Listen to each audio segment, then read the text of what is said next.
वालेकुम, क्या हाल चाल है दोस्तों। उम्मीद है सब खैरियत से होंगे। तो मैंने अक्सर बात की बेलारूस, यूक्रेन और रशिया पे। ये 3 कंट्रीज़ के ऊपर मैंने बहुत ज़्यादा बात की और बहुत ज़्यादा लोगों को मैंने कहा भी कि आप इस कंट्री को एक्सप्लोर करें।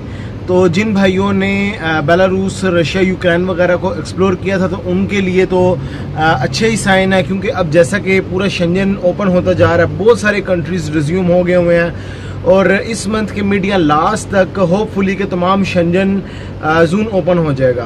तो अब यहाँ पे एक क्वेश्चन ये बनता है, इसका रशियन स्टेट, बेलारूस, यूक्रेन और रशिया के साथ क्या ताल्लुक शेंजन का। जी, यहाँ पे एक बात समझने वाली ये है कि बेलारूस, जैसा कि मैंने पहले बताया था, इसके साथ 3 कंट्रीज शेंजन के जो अटैच हैं, उनमें लैटविया, लिथुआनिया और पोलैंड, ये 3 कंट्रीज इसके साथ अटैच हैं। और यूक्रेन की जहाँ तक बात करूँ, यूक्रेन के साथ पोलैंड और इस तरह बाकी अदर यूरोपियन कंट्रीज़ लगे हुए हैं। शेंजन में सिर्फ पोलैंड उसके साथ जुड़ा हुआ है। इसी तरह रशिया की बात करूं, रशिया के साथ फिनलैंड, नॉर्वे, लैटविया, एस्टोनिया, ये 4 कंट्रीज शेंजन के लगे हुए हैं। तो अगर आप वहाँ से बेलारूस वगैरह से होके आते हो, क्योंकि बेलारूस भी यूरोप का पार्ट है, लेकिन वो शेंजन का पार्ट नहीं, ना ही यूयू का पार्ट है, लेकिन यूरोप में ज़रूर है।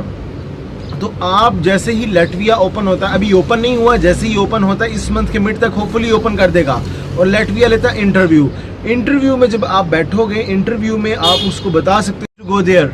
तो यहाँ पे आप वहाँ एक आंसर दे सकते हो कि जी लास्ट टाइम मैं बेलारूस में गया था, मेरे पास बेलारूस का वैलिड वीज़ा है।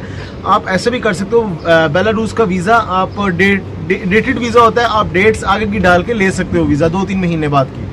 तो वहाँ पे उनको आप बता सकते हो कि जी मेरे पास बेलारूस का वैलिड वीज़ा है, मैं लैटविया को एक्सप्लोर करना चाहता हूँ बेलारूस के साथ। ये मैं लास्ट टाइम बेलारूस गया हूँ, मुझे वो बेलारूस बहुत खूबसूरत लगा। वहाँ पे बहुत सारे मैंने लैटवियन टूरिस्ट देखे, उन्होंने अपने कंट्री के बारे में बताया। मैंने इस आपके कंट्री के बारे में सर्च की, रिगा इसका कैपिटल है, मुझे बहुत खूबसूरत लगा, लेकिन मेरे पास उस वक्त लैटविया का वीज़ा नहीं था और ड्यू टू कोरोना लैटविया बंद था, तो मैं नहीं जा सका हूँ। तो क्योंकि रीजन सब सेम है, तो अब मैं लैटविया को एक्सप्लोर करना चाहता हूँ, तो लिहाजा मुझे वीज़ा दिया जाए। अगर इस तरीके से आपका आंसर जाएगा तो डेफिनेटली आपको लैटविया का वीज़ा मिलेगा। लैटविया चूँकि शेंजन वीज़ा, अगर वो वीज़ा आता है, आप स्पेन, इटली, जर्मनी कहीं पे भी मूव कर सकते हो। इसी तरह पोलैंड की बात रही, पोलैंड भी जब ओपन होगा तो आप आसानी से ये क्वेश्चन आंसर लिख सकते हो। जब आपने प्रोफाइल अपनी बनानी है, फाइल बना के सबमिट करवानी है, उसमें लिख सकते हो कि लास्ट टाइम मैं इस तरीके से गया था, तो रीजन पूरा सेम है, तो मैं एक्सप्लोर करना चाहता हूँ। तो आपको बड़ी आसानी से वीज़ा मिलने के चांस है। इसी तरह यूक्रेन या फिर रशिया वगैरह से होके आए हो तो आपको शेंजन के साथ जो कंट्रीज़ लगते हैं वो आसानी से वीज़ा देते हैं। ये चीज़ है।